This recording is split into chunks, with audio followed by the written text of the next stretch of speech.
siap? Siap. Mulai kegiatan belajar merupakan teman dengan amati mulai.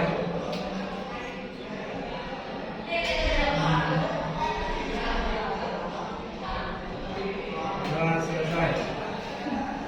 Oke, terima kasih ya Mbak. Nah, Ibu akan absen dulu ya.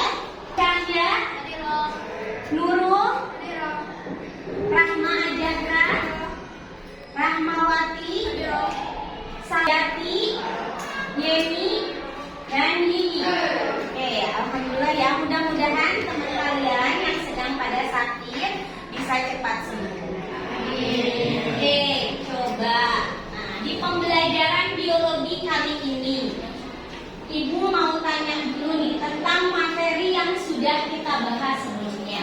Nah, di sebelumnya kan kita belajar tentang hereditas. Nah, Ibu sekarang mau tanya tentang sifat-sifat fisik. Coba bisa sebutkan nggak contoh sifat-sifat fisik yang bisa diwariskan dari orang tua kepada anaknya? Siapa yang tahu?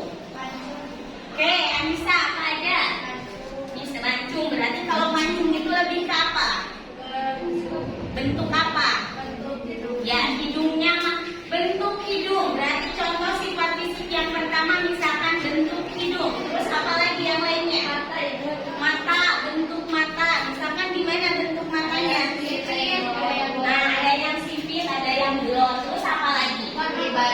Warna kulit, tinggi badan. Ada apa lagi? Bentuk rambut. Oke, betul, itu contoh sifat-sifat fisik yang diturunkan dari siapa? Dari orang tua kepada anaknya. Oke, coba sekarang Ibu mau minta dua orang untuk maju ke depan. Ibu minta siapa ya? Angga deh, Angga boleh yang pertama. Yang keduanya Ibu mau minta Anissa Nurjana. Mana Anissa? Boleh di sini enggak? Di sini enggak? Sebelah sini enggak? Nah, sini Anissa, sebelah sini ya. Oke, di sini ada dua teman kalian. Tahu dong namanya siapa? Tahu. Ini ada Anissa sama Angga. Coba, ada Anissa sama Angga. Kalian bisa nggak membedakan antara sifat fisik yang dimiliki oleh Angga dan sifat fisik yang dimiliki oleh Anissa Nurjana? Siapa? Oke, Fatima boleh. Tinggi badannya gimana? Dari tinggi badan. Tinggi badan Angga lebih tinggi daripada Anissa. Nah, pertama misalkan dari tinggi badannya. Angga tinggi badannya lebih tinggi dibandingkan Anissa. Ada yang lainnya siapa? Lupa, boleh gimana? Matanya agak lebar, kalau baca agak kecil. Oke, Angga mah matanya lebih belok Bu, sedangkan Anissa tuh matanya lebih sipit. Berarti itu yang kedua perbedaannya dari bentuk mata. Yang lainnya apa lagi?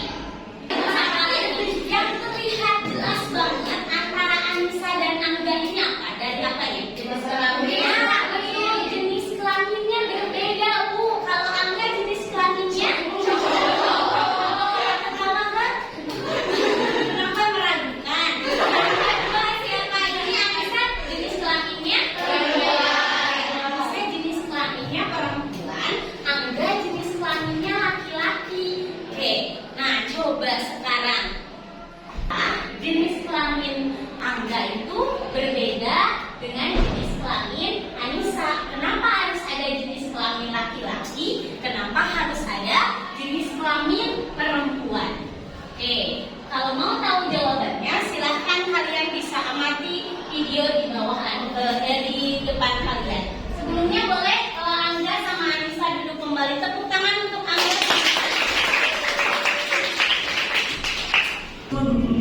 Sudah banyak filsuf yang mencoba mengkaji isu gender. Salah satunya filsuf perempuan asal Amerika Serikat John Butler dalam bukunya Gender From. Di sana, Butler menyampaikan pandangannya bahwa gender bisa jadi tidak bersifat biner, sehingga fenomena cewek perempuan. Coba, jadi dari tadi yang video yang sudah kalian amati, yang pertanyaan tadi dari Ibu, kenapa Angga itu punya jenis kelamin laki-laki sama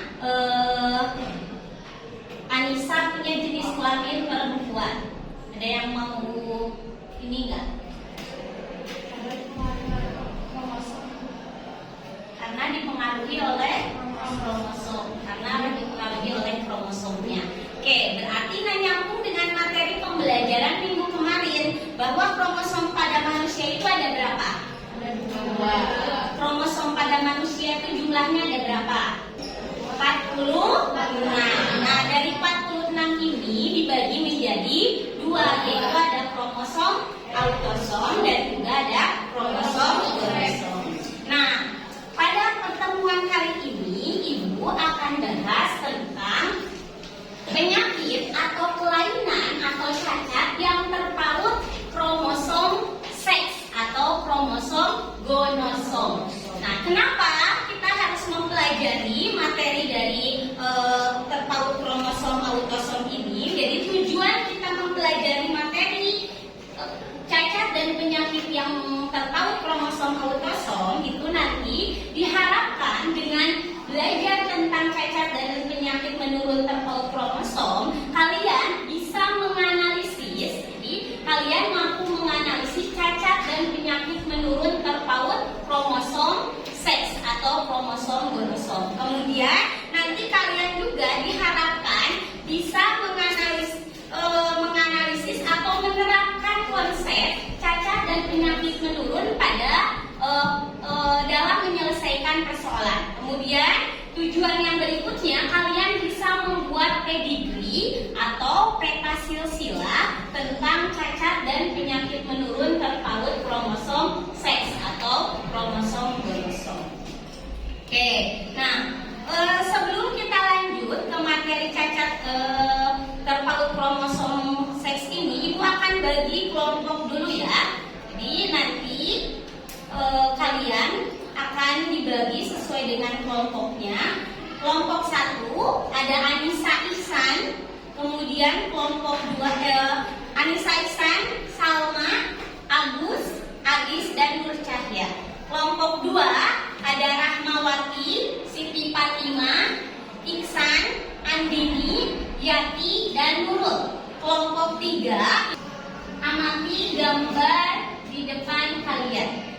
Nah, ini nih, amati gambar ini, ada 2 gambar di sini.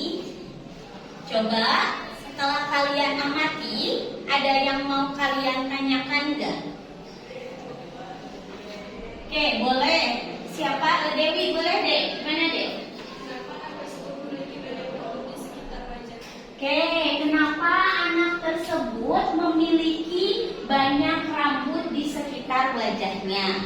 Oke, seperti yang kalian amati ya di gambar di depan ini, ada 2 anak yang memiliki rambut di bagian wajahnya. Oke, coba pertanyaan berikutnya ada lagi nggak? Oke, Angga, gimana nggak? Faktor apa yang menyebabkan terjadinya kelainan pada gambar tersebut? Nah, kenapa? Faktor apa sih orang-orang di sini atau anak-anak ini punya banyak rambut tadi? Oke, nah pertanyaan kalian ini coba kalian nanti bisa jawab oleh temannya sendiri atau bisa kalian simpulkan dari video yang akan kalian amati sekarang. Yang kemudian membuatnya sangat terkenal di sekolahnya. Semoga mengaku sangat senang berada dalam acara tersebut. Banyak orang melakukan sesuatu yang berat untuk bisa masuk ke sana, sementara dia hanya cukup menjawab beberapa pertanyaan saja. Saat ini Supatra sudah menikah loh guys. Dari sini menikah di usianya yang ke-17 tahun. Jesus Aceves. Lelaki asal Meksiko ini menjadi orang kedua di keluarganya yang dilahirkan dengan Believe It or Not dan juga berhasil mendapatkan penghargaan di Guinness World Records pada tahun 2007. Saat ini Cuy telah menikah dan memiliki 2 orang putri. Satu di antaranya lahir dengan sindrom yang sama. Coba, nah dari pengamatan video yang tadi sudah kalian lihat, apakah sudah ketemu jawabannya atau makin banyak pertanyaan di benak kalian? Kok banyak ya orang-orang dengan ciri-ciri yang seperti pada gambar tadi? Oke, gimana? Ada yang sudah menemukan jawabannya enggak tadi? Kata Dewi kan sama Angga tadi, Bu, kenapa orang tersebut memiliki banyak rambut di wajahnya? Terus apa sih penyebabnya kok dia bisa memiliki banyak rambut tersebut? Oke, ada yang sudah tahu belum? Jawabannya kira-kira karena apa? Kerusakan kromosom. Karena kerusakan kromosom. Berarti karena faktor apa di sini? Betul, karena faktor dari genetik, karena faktor gennya. Nah, coba sekarang kita lanjut ke pertanyaan yang tadi disampaikan oleh Dewi sama oleh Angga, disimpan dulu, nanti akan terjawab di penyampaian materi yang berikutnya. Oke, nah tadi kan Ibu di sini kita akan mempelajari tentang cacat dan penyakit menurun terpaut kromosom seks atau kromosom gonosom. Seperti yang kalian sudah ketahui, kromosom seks atau kromosom gonosom ini ada dua, yaitu apa? X dan Y. Nah, kalau perempuan itu memiliki kromosom X, kalau laki-laki Y.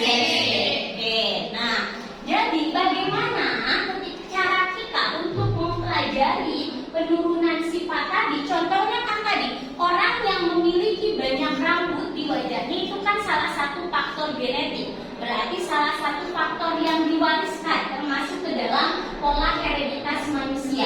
Gimana cara mempelajari pola hereditas manusia ini? Kita bisa mempelajarinya dengan peta silsilah atau dikenal dengan pedigree.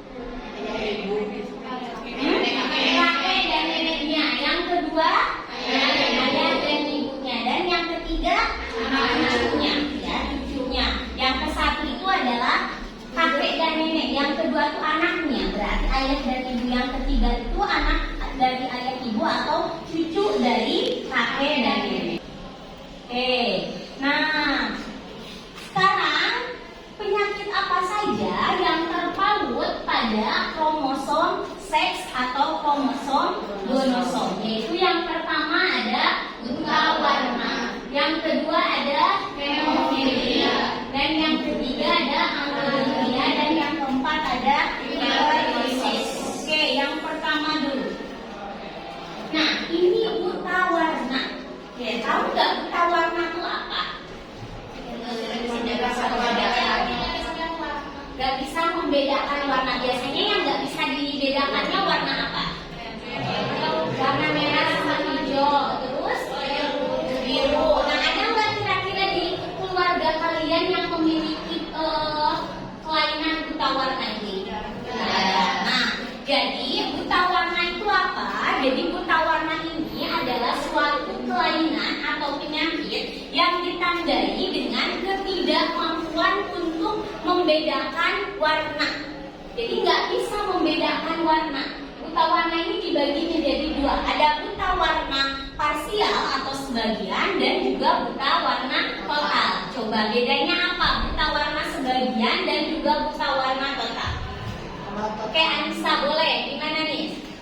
Kalau buta warna parsial itu hanya beberapa warna yang Hanya beberapa warna saja yang bisa dilihat. Kalau misalkan ada buta warna total itu full semua warna.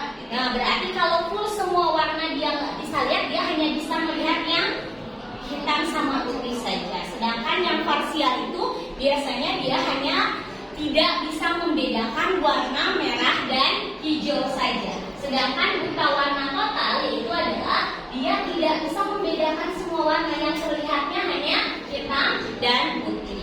Nah, kenapa ini bisa terjadi buta warna? Jadi buta warna ini adalah kelainan yang terpaut kromosom seks, yaitu pada kromosom X-nya. Jadi pada kromosom X, di mana buta warna ini disebabkan oleh gen resesi. Biasanya pada buta warna ini disimbolkan dengan huruf C kecil, B kecil. Yang kedua, penyakit yang terpaut kromosom seks adalah ini, hemofilia. Oke, dari gambar yang kalian amati, berarti kira-kira hemofilia itu apa? Penyakit apa? Darahnya sukar membeku. Berarti kalau darahnya sukar membeku gimana kondisinya? Terus menerus gimana? Si darahnya terus menerus keluar. Nah, biasanya si darah ini kan dia akan dalam waktu beberapa menit pada orang normal ketika terjadi luka itu dia akan mengalami proses pembekuan darah. Masih ingat nggak di pelajaran kelas 11 siapa yang berperan dalam proses pembekuan darah? Sel darah putih. Sel darah Plasma. siapa?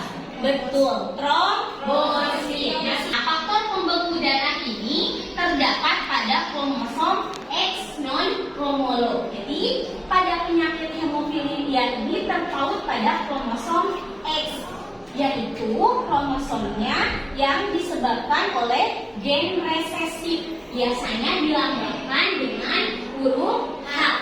Jadi, orang yang dengan hemofili ini dia memiliki gen resesif H kecil, sedangkan orang yang normal dia memiliki gen dominan yaitu H posis. Kira-kira sama nggak ya dengan tadi gambar yang kalian amati? Sama. Berarti ya yang tadi gambar kalian amati itu kan ada orang dengan atau anak dengan memiliki rambut pada bagian wajah dan juga di sekitar telinganya. Nah, apa itu kelainan yang memiliki banyak rambut? Yaitu dia adalah namanya hipertrikosis. Jadi hipertrikosis ini kelainan yang berupa adanya pertumbuhan rambut pada bagian-bagian tertentu seperti wajah, telinga, ataupun anggota tubuh lainnya. Oke, coba tadi. Berarti faktor apa yang menyebabkannya? Menyebabkan si anak tadi kan kata berarti sekarang sudah terjawab ya pertanyaan dari Dewi. Kenapa anak tersebut memiliki banyak rambut? Karena apa? Karena menderita apa? Menderita kelainan hipertrikosis. Jadi anak tersebut kenapa memiliki banyak rambut? Dia ini memiliki kelainan hipertrikosis. Penyebabnya apa? Yaitu karena faktor genetik yang diturunkan dari siapa? Nah, dari orang tuanya, di mana hipertrikosis ini terpaut pada kromosom Y. Terpautnya pada kromosom Y, sehingga kebanyakannya tadi yang dari video yang kalian amati, sebagian besar orang-orang dengan hipertrikosis itu adalah berjenis kelamin laki-laki. Kenapa berjenis kelamin? Pada yang hipertrikosis ini kebanyakannya berjenis kelamin laki-laki.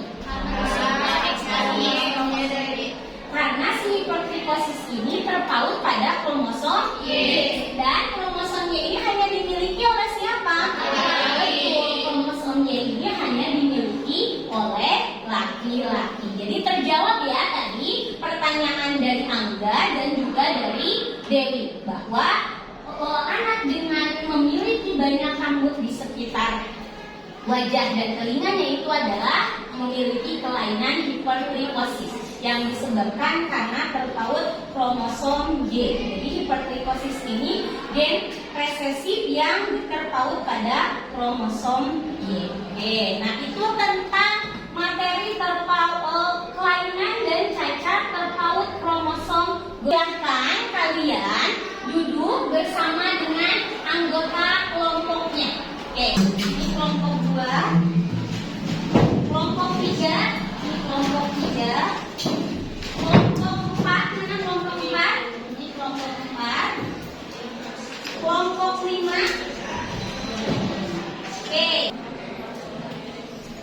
Oke, nah nanti kalian menjawab soal-soal yang ada di LKPD itu dituliskan pada kertas kertas origami.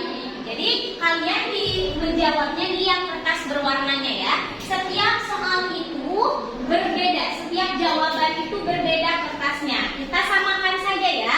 Untuk yang nomor 1 kita pakai warna pink saja. Yang nomor 1 ini ya, samakan ya. Yang nomor 1 kita pakai warna yang pink. Ini untuk kelompok.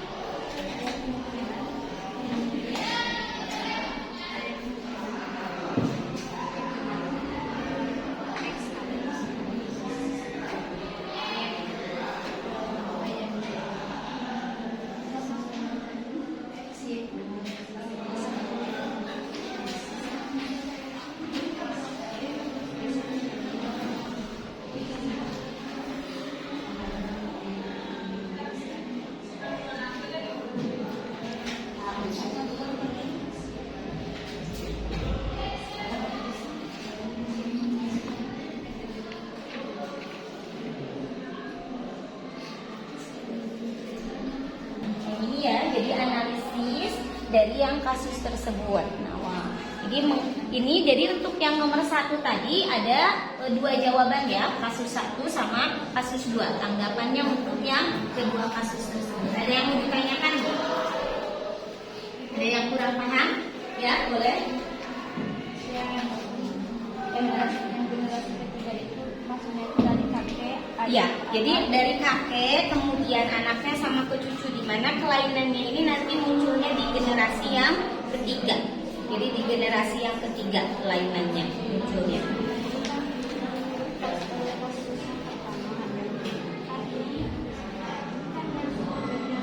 Ini, ya, kan generasi ketiganya ini.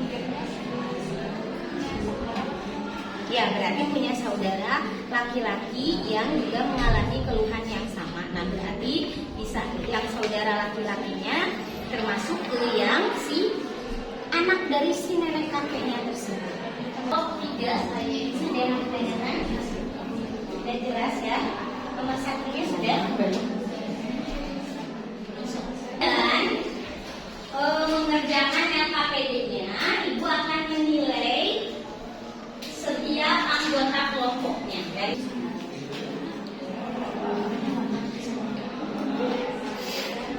Terus ini kelompok 5, Anissa Nabila. Terus ini Sambil.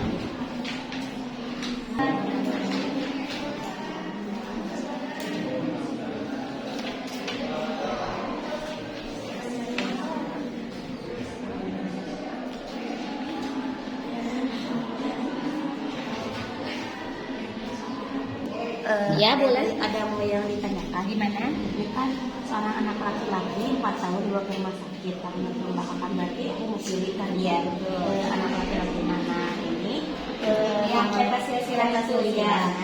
kita silsilah pada pas pertama dan kedua. Kita silsilah terdiri dari generasi kayak tadi kan Iya, kita betul. generasi di mana kelainan tersebut muncul di generasi ketiga. Nah, Jadi berarti anak ibu mau tanya, anak itu berarti generasi keberapa? kedua. Anak ini kan anaknya ketiganya, dia generasi ketiganya anak ini, dia generasi ketiga. Oke. Jadi pertama yang membuat itu mah orang generasi pertama normal semua. Ya. Nah, generasinya pertamanya kira-kira gimana nih? Generasi pertamanya terus dibuat generasi kedua sama generasi ketiganya. So.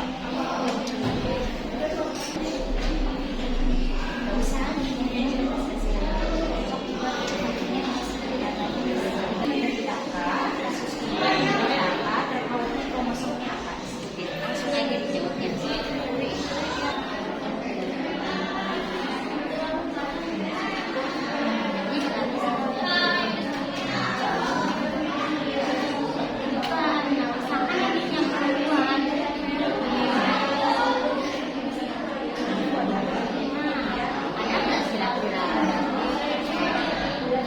Ada, tapi dia bisa menyebabkan apa? Ya, ada, tapi wanita tersebut bisa mengalami kematian karena hemofili ini pada kromosom tersebut bisa apa? Menyebabkan apa?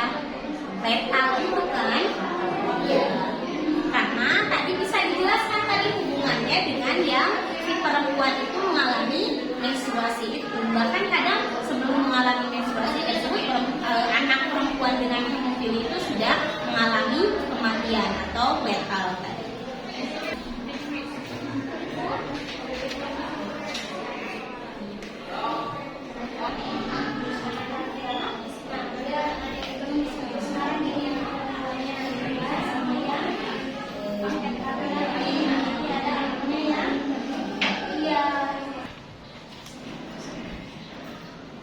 Selesai semuanya, mulai dari kelompok 1, kelompok 2, kelompok 3, kelompok 4, dan kelompok 5.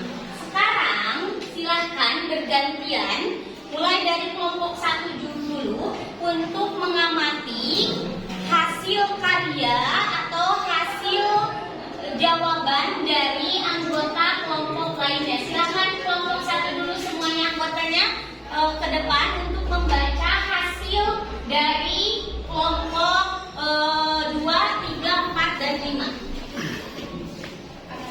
Ya, diamati dan dipelajari. Jawaban untuk kelompok 2, kelompok 3, dan kelompok 4 juga kelompok 5. Kira-kira jawaban dengan kelompok kalian ada yang sama atau bedanya apa? Kenapa penderita hemofilia pada wanita dapat menyebabkan kematian? Kan kenapa wanita yang menderita hemofilia dapat menyebabkan kematian? Kita kembali pada penderita yang menderita hemofilia. Hemofilia itu kan kelainan yang ketika seorang terluka atau mengeluarkan darah, darahnya suka membeku. Nah, ketika wanita melahirkan kan otomatis pasti mengeluarkan darah. Jadi kan darahnya itu suka membeku, jadi si wanita itu bisa mengalami kematian karena kehabisan darah. Sebelum wanita melahirkan juga kan wanita itu punya kodrat yaitu head. Jadi sebelum wanita melahirkan juga mungkin karena head, jadi si wanita itu tidak bisa mencapai usia melahirkan. Karena wanita yang menderita hemofilia sebelum dewasa juga, ketika dewasanya juga atau ketika anak kecilnya itu bisa mengalami kematian karena kehabisan darah. Karena penderita hemofilia itu darahnya suka membeku. Oke. Ya, terus tepuk tangan untuk kelompok 1. Silakan duduk untuk Anissa sama Lutfa. Sekarang coba Ibu mau minta salah satu kelompok untuk menyimpulkan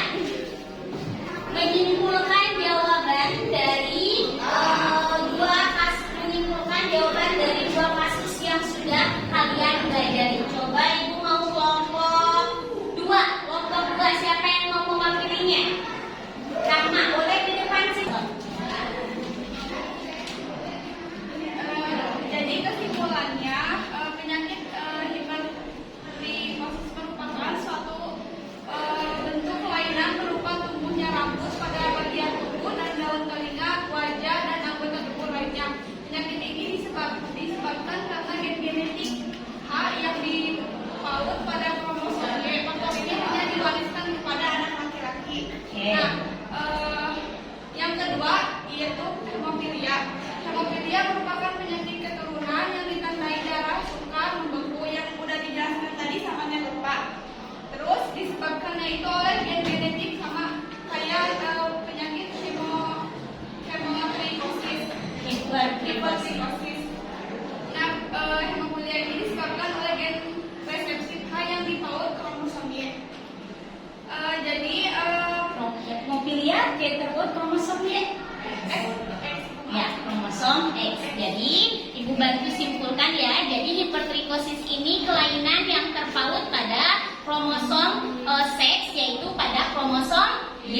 Sedangkan kalau hemofilia adalah kelainan yang terpaut pada kromosom seks, yaitu pada kromosom X. Coba Ibu mau melakukan refleksi untuk melihat sejauh mana perkembangan pengetahuan kalian atau pemahaman kalian tentang materi yang sudah kita pelajari ini, yaitu materi kelainan terpaut kromosom seks. Tadi ada beberapa kelainan yang jelaskan apa yang dimaksud dengan penyakit hemofilia dan gen apa yang mengendalikannya. Ibu mau ke siapa ya? Siti Fatimah, boleh? Mana Siti Fatimah? Oke. Hemofilia adalah kelainan pembekuan darah yang diturunkan ibu ke anak laki-lakinya dan dipengaruhi oleh gen resesif atau kromosom X. Oke, gen resesif terpaut kromosom X. Oke, soal nomor 3. Jelaskan mengenai kelainan hipertrikosis. Ibu mau